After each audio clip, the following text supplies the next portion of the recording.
আসসালামু আলাইকুম। আজ ১২ই ফেব্রুয়ারি নির্বাচনের দিন।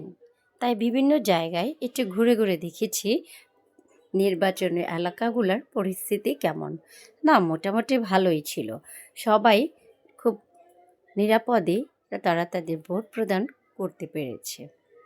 এই এলাকায় তেমন কোনো ঝামেলাই হয়নি বললেই চলে। মানুষ সবাই নির্বিশেষে নিজেদের মত প্রকাশ করতে নিরাপত্তার সাথে গিয়েছে তাদের ভোট প্রদান করতে। এই জন্য এক ঈদের চেয়েও বেশি আনন্দময় সময় ছিল আজকে।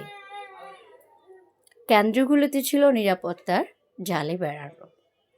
সবাই আজকে অনেক আনন্দ করে ভোট প্রদান করেছে।